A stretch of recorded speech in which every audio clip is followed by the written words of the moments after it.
Oh, hello there. I'm your friendly neighborhood pharmaceutical provider. Now, I'm here thanks to Better Life Incorporated, a company all about your love and satisfaction. Healthiness is a huge thing for them, and we want you to try their new product, Aciontonuronimol. Now, if you take Aciontonuronimol today, you'll see instant improvements in speed, health, mental...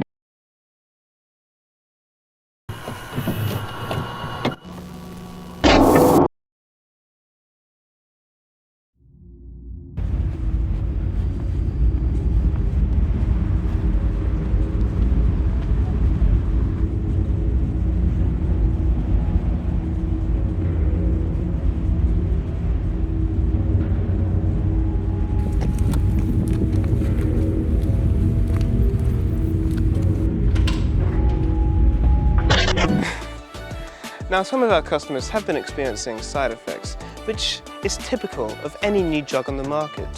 Some customers, however, have been experiencing bleeding from the eyes, occasional drowsiness, critical heart failure. But I say, push the boundaries of what is considered ethical. Fuck, should I be saying that?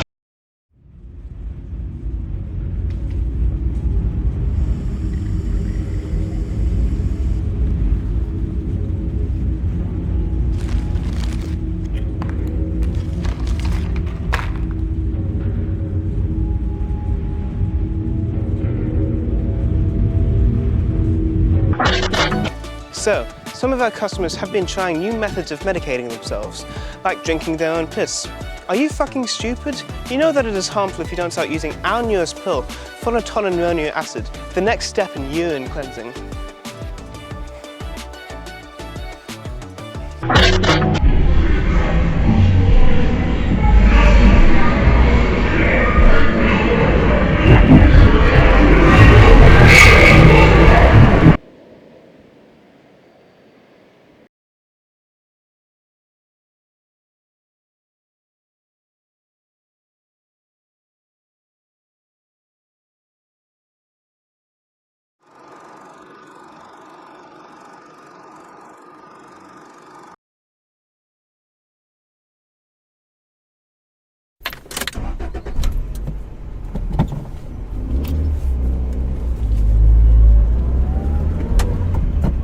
I've always struggled with finding work.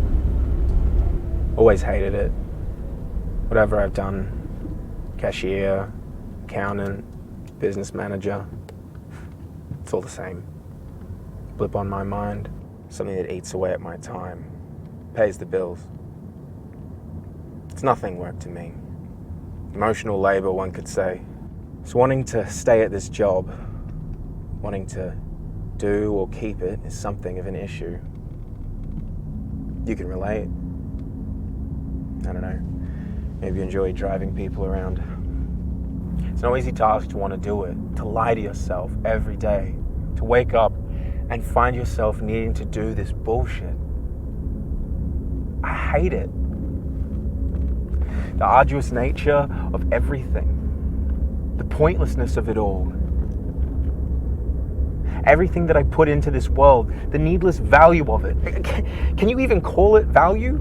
Or is it just bullshit? That is something no one seems to want to answer, isn't it? Either because they're too afraid to admit it, or maybe it's because they're too conditioned by the oligarchs of this world to believe so. To believe that what they do is so special, important. We're ashamed of being insignificant, of knowing that we're wasting our time. Bet you feel like that. Feel insignificant, driving a little Uber around, picking up meaningless people. But we all feel like that, don't we? So we fall down to our knees and lap up the validating narrative pushed out by the oligarchs, the owners, the controllers. We don't define our significance. They do. I hate my job, but I hate when I lack one. And so every day I wake up and I march to the drum of another man's tune. A man who wants to be at work, a man who loves his job, a man who wants to sit there and type away, interact with vapid customers. Some gonk, a fucking wastehead. That man, that lie, that's who leaves my house every day. I'm not of my own, but just a mimic to the world. Someone who pretends to brandish his rose, his pride, his joy.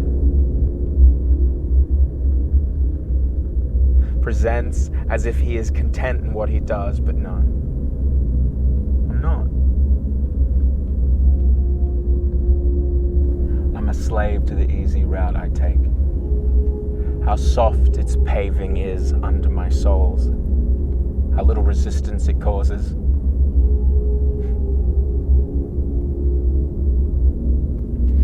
I'm a failure. A mistake.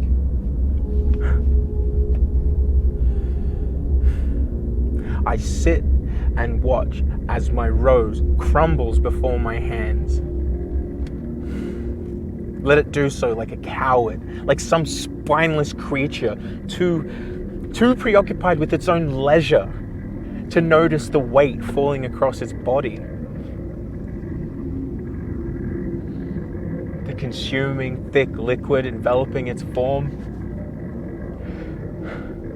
Every day I wade through the waters and every day I find myself stuck in it. But I know that I could so easily go to shore if I just found my footing. But the footing I feel under my feet, the smooth, inviting path snaking under me, takes me away. I can't escape this numbing feeling. But I know that if I just tried a little bit harder, put a bit more effort into it, actually motivated myself to wade out of this shit, that I could get up and save my rose. But instead, all I do is sit here and watch as my rose slowly dies.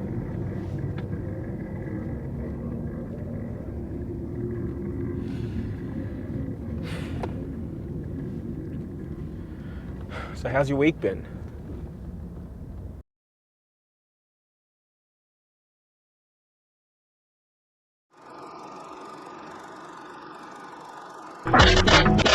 Is this ethical? The ad, the pills. What I'm saying? What I'm saying is it legal?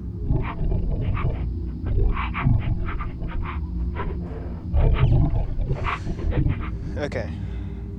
Okay.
Jamie. You make me so very happy every day that I look upon this earth. You're so smart, charismatic, amazing, perfect for me in every way. You are good enough for me.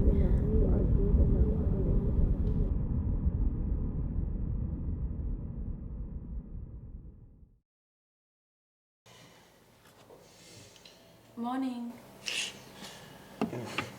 Morning. How was your sleep? It was alright. I'm gonna have a shower, is that okay? Yeah, that's okay.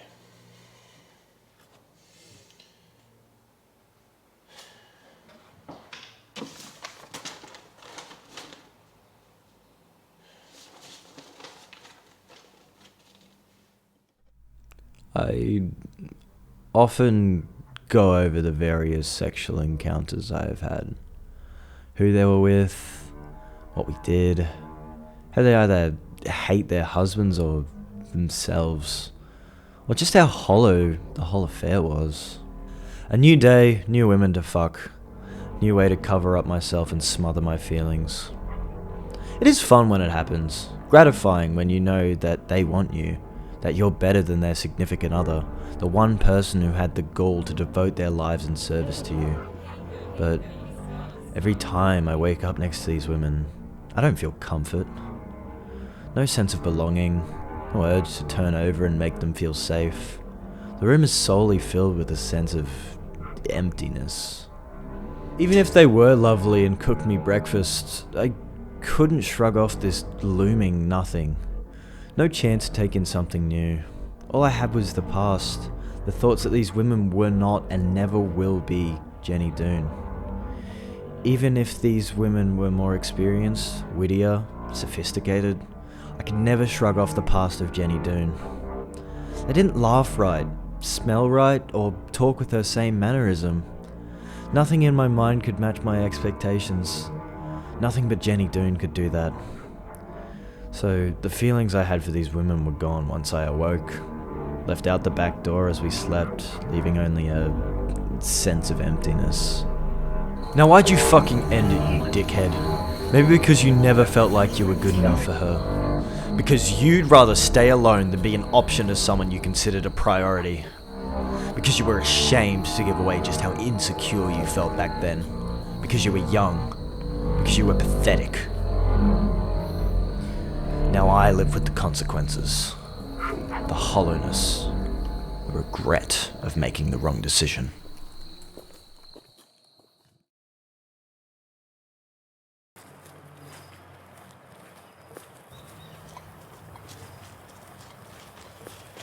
Hey. Good afternoon, Mr. Whistle. Care for a drink? Sure.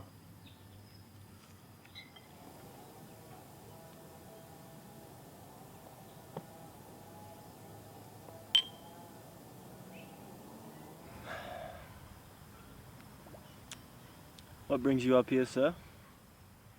My daughter. Mm-hmm. You've met her, haven't you?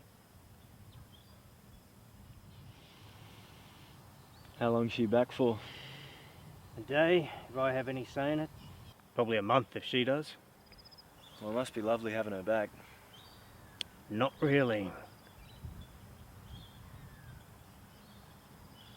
When I look at her, all I see is my wife.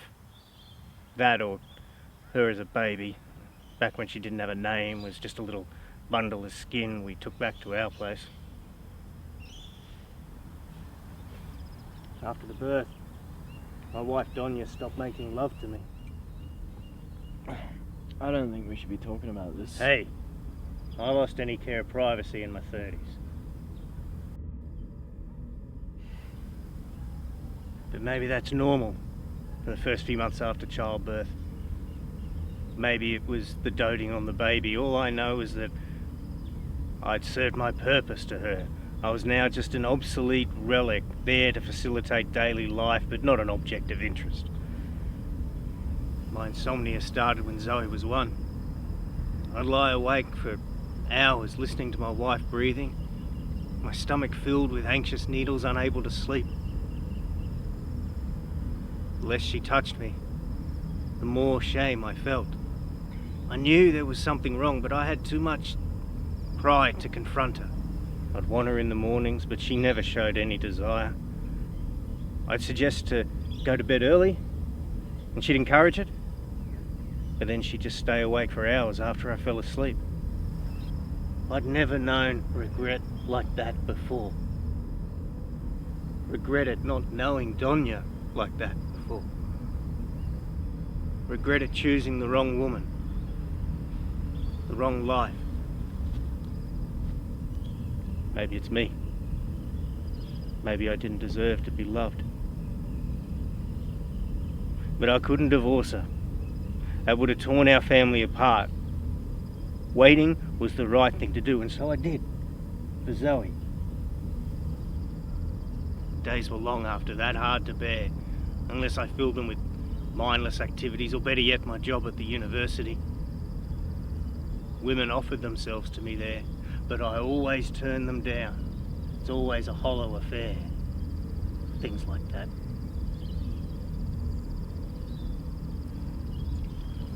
One night I had a half-litre of vodka, and I confronted Dunne in the study. I must have looked insane, red-eyed and swaying.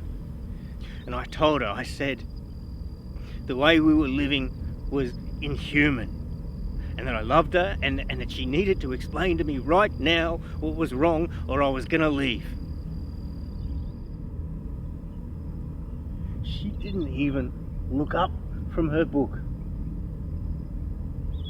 She just lit a cigarette, leaned back in a chair, and without any sadness or remorse or anything, she just said, "Then leave."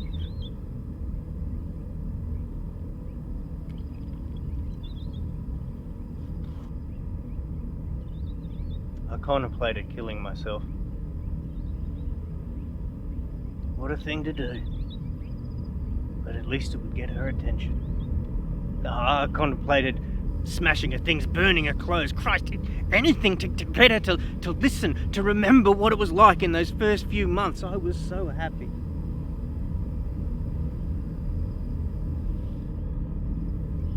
Back then, happiness had a momentum to it. Together, her and I were invincible, and I thought that there was nothing that could kill it. And then we killed it.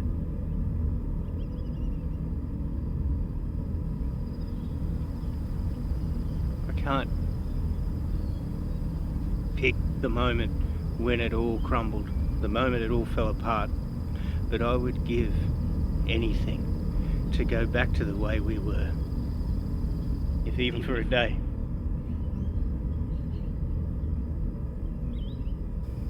But what's the point if you don't keep your wisdom?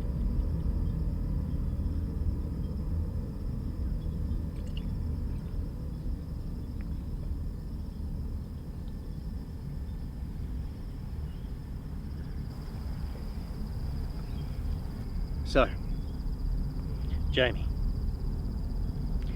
do you have anyone special?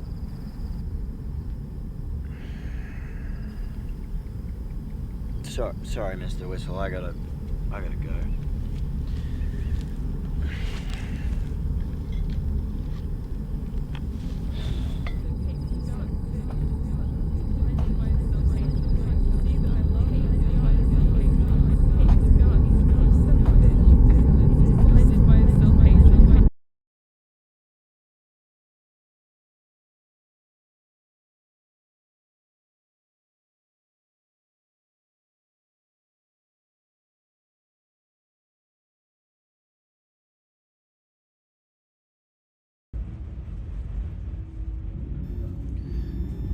And this is why you should. And this is why. And this is why you should.